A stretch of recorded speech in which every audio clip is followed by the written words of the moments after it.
할렐루야. 하나님의 사랑이 오늘도 우리를 이 예배 자리 가운데로 불러주신 줄로 믿습니다. 그 사랑이 충만하여져서 날마다 그 사랑을 널리 전하며 살아가는 저와 여러분 되기를 축복합니다. 오늘 설교의 제목은 하라입니다. 하라. 예수님의 삶은 늘 위태로웠습니다. 수많은 적들에게 둘러싸여 있었거든요. 물론 일반 백성들은 하나님의 말씀을 가르쳐 주시고 또 병을 고쳐 주시고 기적을 베풀어 주시는 예수님을 환영하고 좋아하고 추종했습니다. 하지만 기득권을 누리며 살아가고 있던 종교 지도자들이나 정치 지도자들은 자신들의 잘못된 점을 지적하고 백성들의 두터운 신망을 받고 있는 예수님께 무조건적인 적개심을 가지고 언제나 예수님을 무너뜨릴 궁리만을 하고 있었죠. 어떻게 하면 이 예수를 공경에 처하게 만들 수 있을까? 어떻게 하면 예수의 권위를 깎아내릴 수 있을까? 어떻게 하면 예수를 범법자나 이단자로 몰아서 처형시킬 수 있을까?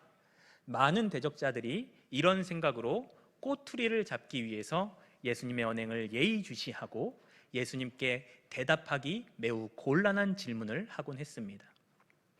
오늘 본문도 그런 상황을 그리고 있는데요, 우리 25절의 말씀 함께 읽어보도록 하겠습니다. 25절입니다. 어떤 율법교사가 일어나 예수를 시험하여 이르되 선생님, 내가 무엇을 하여야 영생을 얻으리까? 한 율법교사가 예수님을 시험하려고 말로써 예수님을 난처하게 만들어 수많은 백성들 앞에서 망신을 주기 위한 목적으로 질문을 합니다. 그의 첫 질문은 선생님, 제가 무엇을 해야 영생을 얻을 수 있습니까? 였어요. 아마도 예수님이 대답하지 못할 것이라 여겼던 것 같습니다. 자신은 율법 교사이기 때문에 답을 알고 있지만 예수님은 율법을 제대로 배운 적도 없는 목수의 아들이었으니까요. 그렇게 예수님이 대답을 못하고 우물쭈물하고 있을 때, 혹은 잘못된 답을 이야기했을 때 자기가 율법을 외우며 정답을 내놓으면 예수님의 권위는 떨어지고 동시에 자기의 권위가 세워질 거라 생각했겠죠. 그는 예수님의 답변을 기다립니다. 그런데 질문을 받으신 예수님께서는 대답을 하는 대신에 오히려 율법교사에게 반문을 하시는 거예요. 네가 율법교사이니 율법을 잘 알 것 아니냐? 율법에는 어떻게 해야 영생을 얻는다고 되어 있느냐? 예상치 못한 상황에 당혹스럽기는 했으나 다행히도 율법은 그의 전공 분야였습니다. 답을 알고 있으니 망설임 없이 대답하죠. 네, 율법에는 마음과 목숨과 힘과 뜻을 다해 하나님을 사랑하고 내 이웃을 내 자신같이 사랑하라 라고 되어 있습니다. 물론 오늘의 관점으로 본다면 이 대답은 틀렸습니다. 영생은 무엇으로 얻는 것인가요? 네, 예수 그리스도의 십자가 보혈, 그 구속의 능력을 믿는 믿음으로 얻는 것이죠. 그 믿음을 의로 여겨주시는 하나님의 은혜로 얻게 되는 것이 구원이니까요. 그런데 지금 이 본문의 상황은 예수님께서 아직 십자가를 지시기 전이잖아요. 그러니 아직까지는 율법이 의의 기준일 때입니다. 그런 시점에서 본다면 이 율법교사는 지금 아주 훌륭한 답을 내놓은 것이었습니다. 613가지나 되는 율법의 핵심을 정확하게 간파하고 이야기한 것이죠. 하나님 사랑, 이웃 사랑. 율법교사의 이 대답을 들으신 예수님께서는 그제서야 짤막하게 답을 하시는데요, 우리 28절의 말씀도 함께 읽어보도록 하겠습니다. 28절입니다. 예수께서 이르시되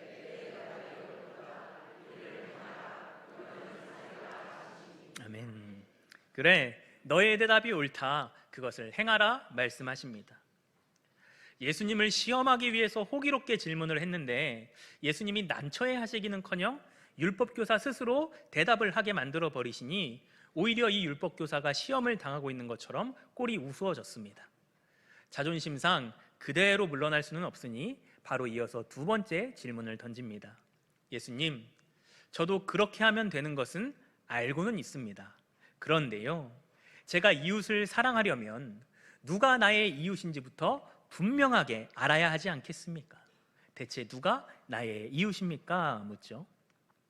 그러자 예수님께서 대답 대신에 한 가지 이야기를 들려주시는데요. 어떤 사람이 예루살렘에서 여리고로 내려가는 길에 강도를 만납니다. 강도들은 그가 가지고 있던 모든 것을 빼앗았을 뿐만 아니라 그의 옷을 벗기고 거의 죽을 정도로 때려서 길에 버려두었죠. 큰 부상을 입고 피를 흘리며 쓰러져 있는 그 사람의 곁으로 제사장 한 사람이 지나갑니다. 하지만 죽어가는 사람을 보고도 못 본 척 가던 길을 가버리죠. 그 후에 성전에서 하나님의 일을 맡아 하는 레위인 하나도 그 사람을 보게 되지만 역시 모른 척 피해서 가버립니다. 마지막으로 사마리아 출신의 한 사람이 지나가게 되는데요. 부상당한 사람을 보고는 긍휼히 여기고 그에게 다가가서 응급처치를 해줘요. 그리고 가까운 주막으로 데려가서 숙박비와 치료비를 주인에게 주면서 이 부상자를 잘 돌보아 달라고, 비용이 더 들게 된다면 자신이 다시 돌아와서 지불하겠노라고 말하면서 돌아갔다는 이야기입니다. 우리가 잘 알고 있는 선한 사마리아인의 비유죠. 예수님께서는 이 비유를 들려주신 후에도 바로 답을 주지는 않으셨습니다. 또다시 율법교사에게 질문을 하셨어요. 너의 생각에는 이 세 사람 중에 누가 강도 만난 자의 이웃이 되겠느냐? 율법교사가 답합니다. 네, 자비를 베풀어 그를 도와준 사람이 그의 이웃입니다. 그제서야 예수님은 또 짤막하게 대답을 하십니다. 우리 37절의 말씀 함께 읽겠습니다. 37절입니다. 이르되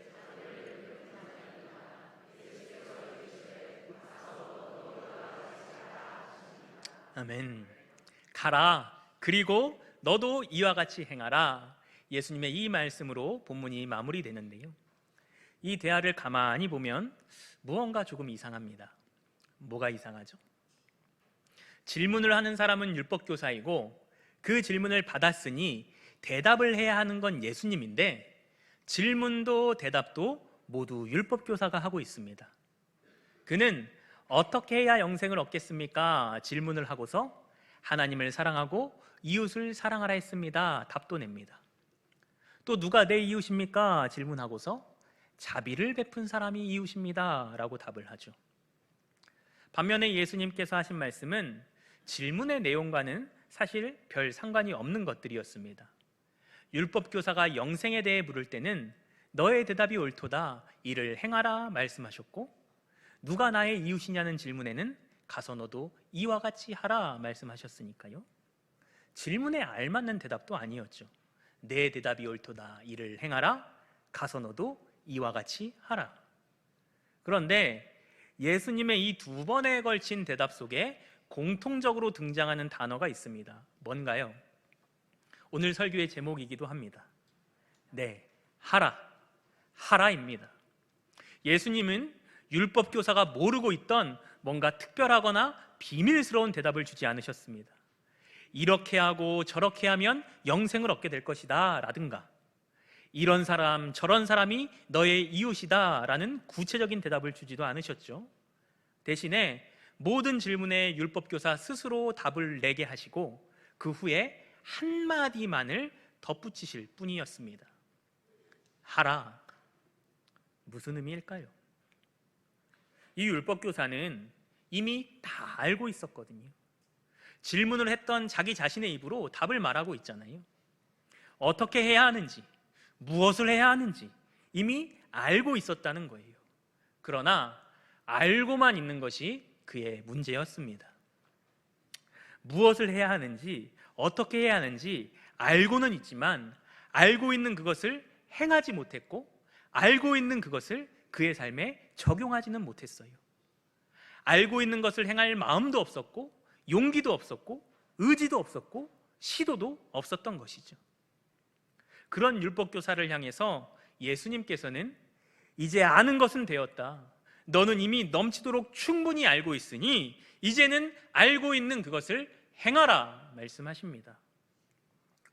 어쩌면 이 비유 속에 등장하고 있는 제사장이나 레위인은 그저 사마리아인과 대비되는 장치로만 사용된 것이 아니라 지금 예수님께 질문을 하고 있는 그 율법교사를 빗댄 장치일지도 모르겠습니다. 제사장이 어떤 사람인가요? 종교적으로는 최고의 위치에 올라 있는 사람입니다. 기름 부으심을 받고 하나님께 드리는 그 제사를 주관하는 사람이었으니까요. 레위인은요, 제사장을 도와서 성전에서 벌어지는 대부분의 일들을 관장해 오던 사람이었습니다.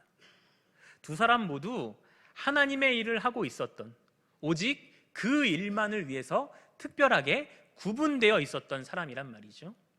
한마디로 하나님의 뜻을 가장 잘 알고 있고 또 가장 잘 이행해야 하는 사람들이었습니다. 그런데 그런 그들이 어째서 다 죽어가는 사람을 보고도 그냥 지나간 걸까요? 혹시 못 봐서 지나간 걸까요? 아닙니다. 예수님은 분명하게 그들이 피해갔다라고 표현하시죠. 강도 만난 자를 보았지만, 쓰러져 있는 그 사람을 보았지만 의도적으로 피해서 갔어요. 혹시 그 사람을 돕는 것이 하나님께서 기뻐하시는 이웃사랑이라는 사실을 몰랐을까요? 그럴 리가요. 제사장과 레위인인데요.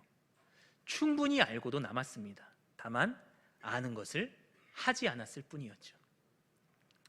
물론 나름대로의 사정도 있었을 겁니다. 율법은 죽은 자와 접촉하면 부정하게 된다고 말하거든요. 부정한 상태로는 제사를 주관할 수도 없고 그 부정함을 씻기 위해서 7일 동안 격리되어 있어야 했습니다. 본문 30절에 보면 강도들이 그 여행자의 옷을 벗기고 때려서 거의 죽은 것을 버리고 갔다고 하니까 이 강도 만난 자가 살았는지 죽었는지 눈으로만 본다면 확실히 알 수는 없는 상황이었겠죠. 이런 상황에서 제사장이나 레위인의 입장에서는 자신이 맡고 있는 그 거룩한 직무를 감당하기 위해서 죽은 것처럼 보이는 그 사람을 일부러 피한 것일 수도 있습니다. 부정해지지 않으려고요.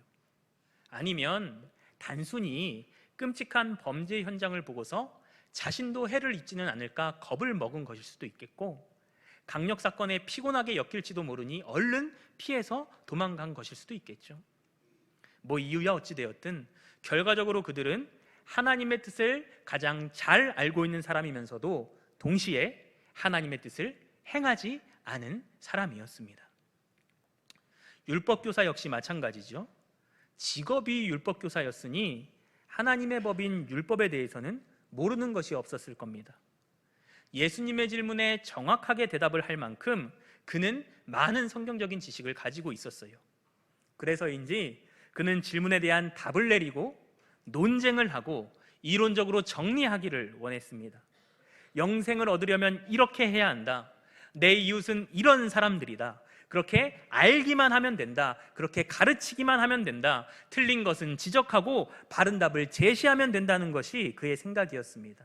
그러니 이웃을 사랑하는 것을 하나님이 기뻐하신다는 그 사실을 알면서도 바로 옆에 계신 예수님을 사랑하지 못하고 오히려 시험하고 곤경에 빠뜨리려고 시도하잖아요. 그는 아는 것만을 중요하게 여겼어요. 하지만 예수님은 아는 것보다 알고 있는 바를 하는 것을 중요하다 여기셨습니다. 그래서 율법교사의 질문에 바로 답변하지 않으시고 되레 반문을 하신 거예요. 바로 대답을 해줘봐야 율법교사가 알고 있는 그 지식을 확인시켜주는 것 그 이상의 의미가 없었으니까요. 대답 대신에 질문을 통해서 그의 행함 없음을, 그의 신앙이 그저 말뿐인 신앙임을 깨닫게 하는 것이 더 의미 있는 일이었던 것이죠. 하나님께서 무엇을 원하시는지 또 무엇을 요구하시는지 네가 이미 충분히 알고 있지 않느냐? 그렇다면 네가 알고 있는 그것을 이제는 행하라. 입으로만 사랑을 말하지 말고 누가 나의 이웃이 될 만한가 따지지만 말고 너도 가서 저 사마리아 사람과 같이 사랑을 행하라. 율법교사의 초점은 아는 것에 있었지만 예수님의 초점은 아는 것을 하는 것에 있었습니다. 그렇다면 나의 신앙은 어디에 초점을 두고 있는 신앙인지 생각해 보아야 합니다. 우리는 매주일 선포되는 하나님의 말씀을 듣습니다. 어떤 분들은 새벽에도, 수요일에도, 금요일에도 예배를 통해서 선포되는 하나님의 말씀을 들으시죠. 그뿐인가요? 기독교 TV 채널이나 인터넷으로 접하는 저명한 목사님들을 통해서도 하나님의 말씀을 들어요. 큐티를 통해 개인적인 말씀 생활을 하기도 하고 신앙 서적을 읽으면서 또 누군가의 신앙 간증을 들으면서 다양한 형태로 성경적이고 신앙적인 지식들이 머리에 쌓여갑니다. 하나님께 드리는 예배는 이래야 합니다. 우리는 생명 다해 하나님을 사랑해야 합니다. 이웃을 내 몸과 같이 사랑해야 합니다. 서로 섬기며 용서하며 이해하며 사랑하며 살아야 합니다. 하나님의 사람은 이렇게 생각하고 이렇게 말하고 이렇게 행동해야 합니다. 그렇게 듣고 읽고 배울 때마다 맞지, 맞는 말이지, 그렇게 해야지 고개를 끄덕이죠. 그렇게 하나님의 뜻을 알아가고 더 많이 알고자 합니다. 하지만 알고 있는 그것을 하는 경우는 그리 많지가 않죠.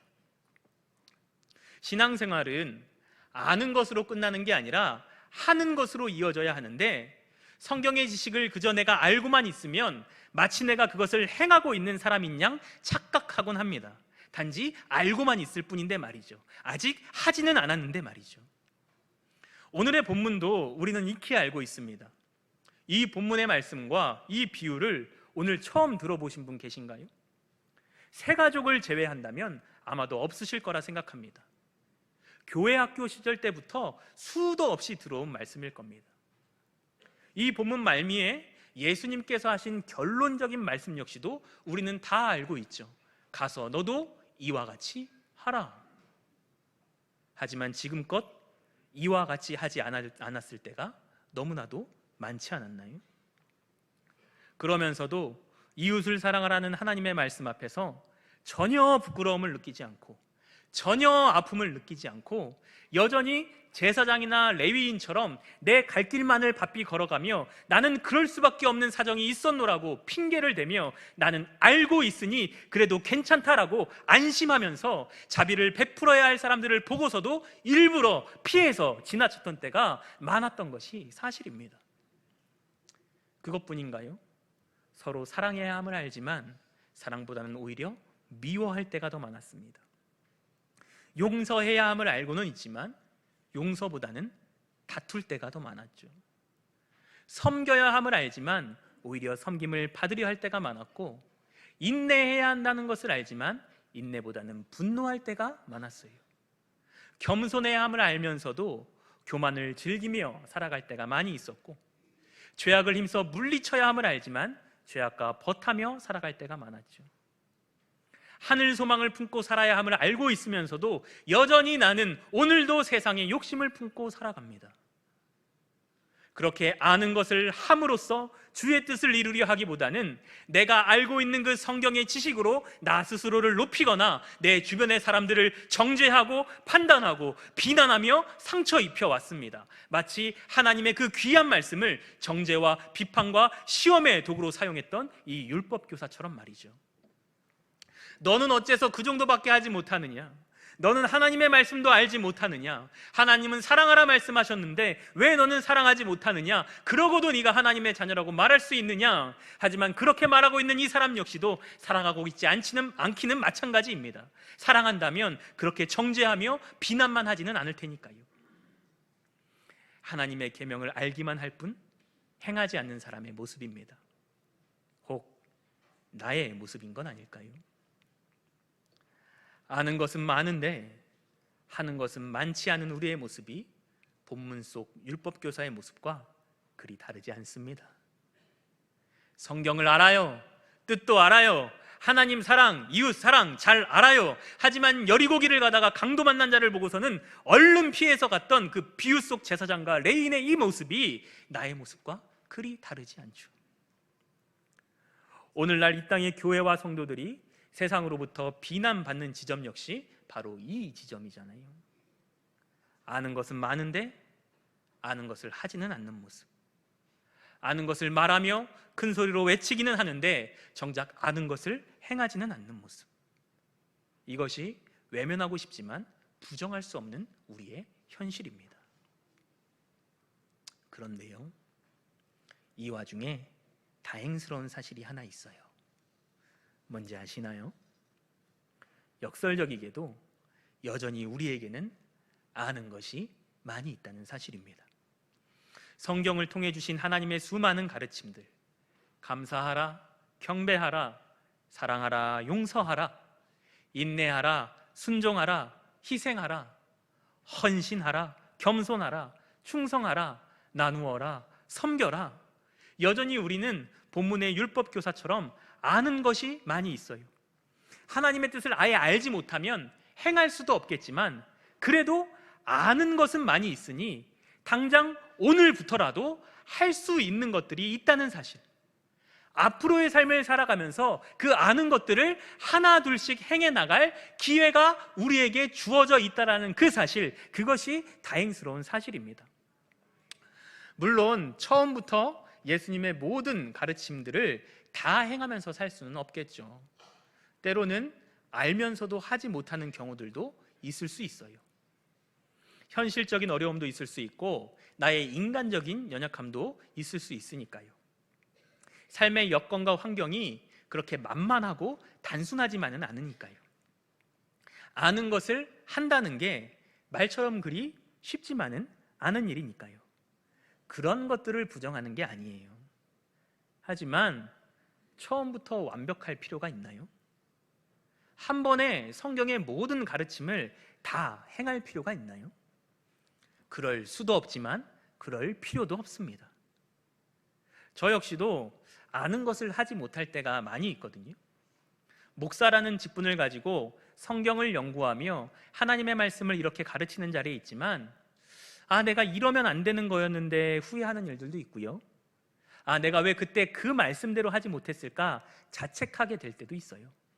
아니, 많아요. 하지만 그래도 아는 것을 하려고 다시 한번 애를 씁니다. 차라리 성경을 모르면 하지 않아도 속이 편할 텐데 아는 것이 있으니까 그 아는 것을 하지 못할 때 마음이 너무 불편하거든요.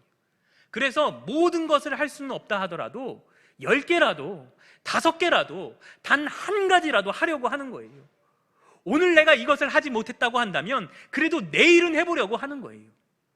여러분에게도 지금 막연하게 선한 사람이 되어라, 완벽한 사람이 되어라, 온전한 사람이 되어라 말씀드리는 게 아닙니다. 성경의 모든 말씀들을 마치 율법 지키듯이 무조건 반드시 다 지켜내라 압박하는 것도 아니고요. 왜 지금까지 말씀대로 살지 못했느냐고 정죄하는 것은 더더욱 아닙니다. 여러분들도 이미 알고 계시는 하나님의 말씀들이 있으실 테니 그 아는 것을 해보라는 거예요. 성경 시험 보고 신학교 갈 것도 아닌데 성경의 말씀들을 이 머릿속에만 저장해 두는 게, 그렇게 알고만 있는 게 무슨 의미가 있겠어요? 내가 알고 있는 그 성경의 가르침대로 참아보기도 하고 나눠보기도 하고 섬겨보기도 하고 용서해보기도 해야 의미가 있는 것이죠.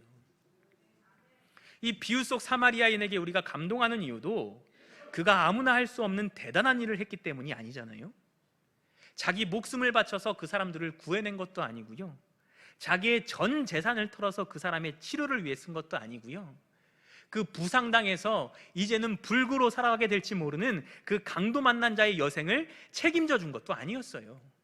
그저 자신이 할 수 있는 일, 자신이 알고 있는 일을 했을 뿐입니다. 그 사람을 긍휼히 여긴 것, 그 사람에게 가까이 다가가 응급처치를 해준 것, 자기 짐승에 태워 주막으로 옮긴 것, 약간의 치료비를 부담한 것, 그렇게 자비를 베푼 것, 그게 다예요.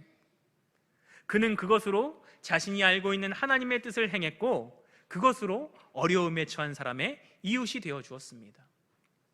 마찬가지 우리 역시도 그저 지금 내가 할 수 있는 작은 것부터, 쉬운 것부터, 배운 것부터, 아는 것부터, 깨달은 것부터, 할 만한 것부터 하는 거예요. 그렇게 하나님께서 성경을 통해 우리에게 알게 하신 것들, 그 아는 것들을 하나씩 하나씩 해나가는 것이 바로 그리스도인이 살아가는 삶의 과정이거든요.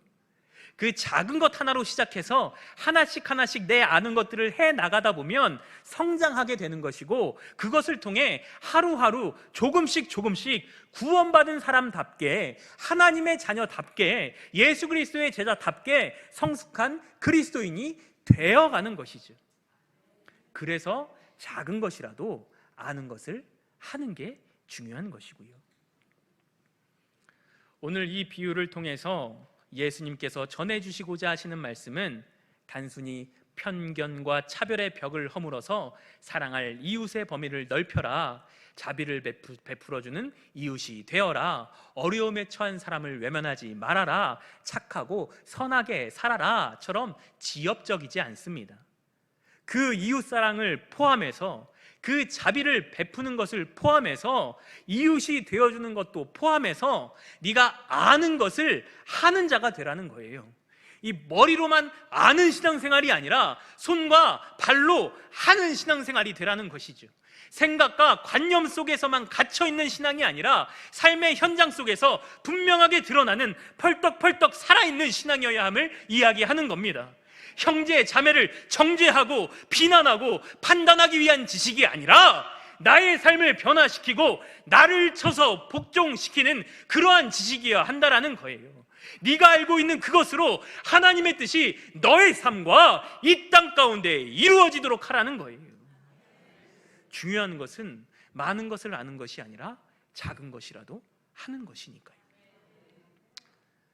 죽어가는 사람을 보고서도 못 본 척 피해 지나간 이 비유 속 제사장이 만약에 실존 인물이었다고 한다면 이 사건 이후로도 그는 계속해서 하나님께 제사를 드렸을 겁니다. 하나님께서 그가 주관하는 제사를 어떻게 받으셨을까요? 그 제사가 하나님 기뻐 받으실 만한 흠없는 제사가 되었을까요? 모른 척 피해간 레위인 역시도 계속해서 성전에서 열심히 봉사했겠죠. 하나님께서 그의 수고를 기쁨으로 받으셨을까요? 우리 역시 지금껏 여리고를 향해 가다가 강도를 만나 피 흘리며 쓰러져 있는 사람을 보고서도 내 형편과 내 상황과 내 유익과 내 손해만을 따져보느라 내 나름대로의 이유와 핑계들을 대면서 어쩔 수 없다 말하며 일부러 피해서 지나간 일들이 많이 있었겠죠. 그러면서도 또 우리는 이 자리에 나와서 예배를 드리며 내가 하나님의 뜻을 알기 원한다고, 더 알기 원한다고, 나에게 말씀해 달라고 기도하며 이렇게 말씀을 읽고 듣고 배우고 있습니다. 그렇게 오늘도 하나님의 말씀을 하나 더 알게 되는 우리가 그저 말씀을 알기만 했던 이 율법 교사와 같은 사람이 되지 않으려면 무엇을 어떻게 해야 할까요? 하나님을 사랑하고 이웃을 사랑하려면 우리가 무엇을 어떻게 해야 할까요? 하나님을 기쁘시게 하며 하나님의 뜻을 이루기 위해서 우리는 무엇을 어떻게 해야 할까요? 오늘 주회전에서 예배하며 봉사하며 교우들을 대할 때, 예배를 마치고 집으로 돌아가서 내 사랑하는 가족들을 대할 때, 내일 일터에 나가서 나에게 맡겨진 일을 하며 동료들을 대할 때 그리스도의 향기를 널리 퍼뜨리며 하나님의 영광을 드러내는 삶을 살아가기 위해서 우리는 무엇을 어떻게 해야 할까요? 제가 일일이 답을 해드리지 않아도 여러분 이미 답을 알고 계시죠? 이미 답을 알고 있는 우리에게, 이미 수많은 하나님의 뜻을 알고 있는 우리에게 예수님께서는 본문의 율법 교사에게 하셨던 말씀과 동일한 말씀으로 권면하십니다. 너의 대답이 옳도다. 이를 행하라. 가서 너도 이와 같이 하라. 오늘 주님께서 주시는 이 말씀 역시 그저 아는 것으로 그치지 않기를 바랍니다. 하라. 하라. 그 주님의 음성이 매일의 삶 가운데에서 계속해서 떠올라서 아는 신앙생활이 아니라 하는 신앙생활로 변화해가고 성장해가는 저와 여러분의 삶이 되기를 주님의 이름으로 축원합니다. 기도하겠습니다.